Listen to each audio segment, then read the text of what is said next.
మరో బ్రేకింగ్ చూస్తున్నాం. బుడమేరు వరద దెబ్బకు వందలాది కార్లు నీళ్లపాలై విజయవాడ శివారు ప్రాంతాల్లో ఉన్న కార్ల గోడౌన్లను వరద నీరు ముంచెత్తింది. కొత్త కార్లు దాదాపు 3 రోజులుగా వరద నీరులో నానుతున్న దుస్థితి నెలకొంది.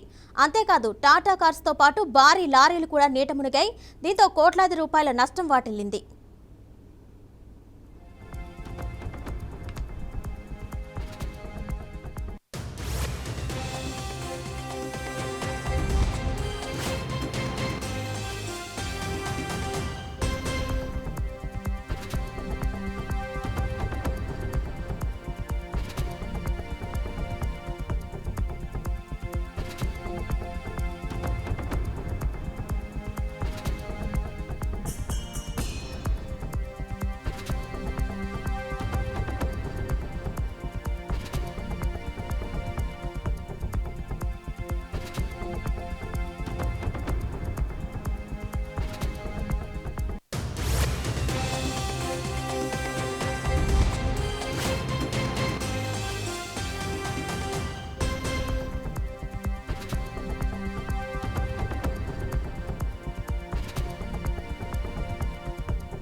దీనిపై మరింత సమాచారం మా ప్రతినిధి శ్రీనివాస్ అందిస్తారు. శ్రీనివాస్, చెప్పండి, బుడమేరు ఎఫెక్ట్ వల్ల విజయవాడ ప్రాంతంలోని కార్ల గోడౌన్లో వరద నీటిలో కార్లను చిక్కున్నట్టు మనకి ఇన్ఫర్మేషన్ అందుతుంది. డీటెయిల్స్ ఇవ్వండి.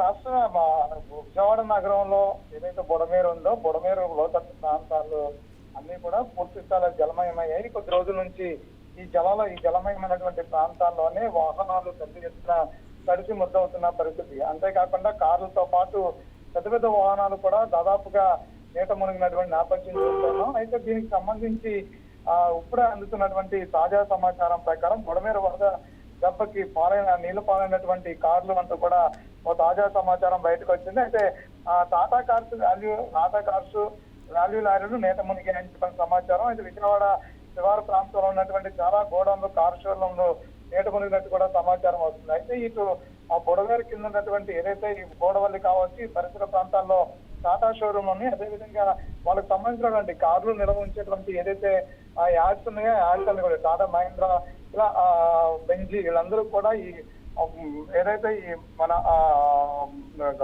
గన్నవరం యువతలు ఉన్నటువంటి కొన్ని ప్రాంతాల్లో ఈ యాడ్స్ ఉన్నాయి. ఇవన్నీ కూడా అక్కడ నిల్వ ఉన్నటువంటి పరిస్థితి ఉంది. ఇవన్నీ కూడా గత 3 రోజులు కూడా నీట మునిగినట్టు తెలుస్తుంది. అయితే ఇవన్నీ కూడా హైవేకి అటుపక్కల ఇటుపక్కల ఏర్పాటు చేసినటువంటి యాడ్స్ లో కూడా చెప్పుకోవచ్చు. ఈ యాడ్స్ పూర్తి స్థాయిలో లోతట్టుంటాయి. ఇవన్నీ కూడా ఇటు ఏదైతే బుడమేరు వాగు ప్రవహిస్తుందో ఆ వాగు ప్రవహించేటువంటి ప్రాంతం ఏదైతే ఉందో దానికి చాలా దగ్గరగా ఉన్నటువంటి ప్రాంతం కాబట్టి ఇవన్నీ కూడా నీట మునిగినట్టు తెలుస్తుంది. అయితే ఇంతవరకు కూడా ఎన్ని కార్లు నీట మునిగాయి, దరిదాపుగా ఎంత నష్టం వచ్చిందనేది వాల్యూ వేయాల్సినటువంటి నేపథ్యం కనిపిస్తుంది. అయితే పెద్ద ఎత్తున కార్లు విజువల్స్ లో మనం చూసినట్లయితే పెద్ద ఎత్తున కార్లు గత 3 రోజులుగా నీటిలో మునిగి ఉన్నాయి. అయితే ఈ రోజు కొంచెం ఆ వరదని తగ్గుతున్న నేపథ్యంలో కూడా కొంతవరకు ఆ నీట మునిగినటువంటి కార్లు ఇప్పుడు బయటికి కనిపిస్తున్న పరిస్థితి ఉంది. అయితే లారీలు కూడా ఈ నీటిలో మునిగినట్టు కూడా తెలుస్తున్నటువంటి పరిస్థితి ఉంది. Kiran, right Srinivas, thank you.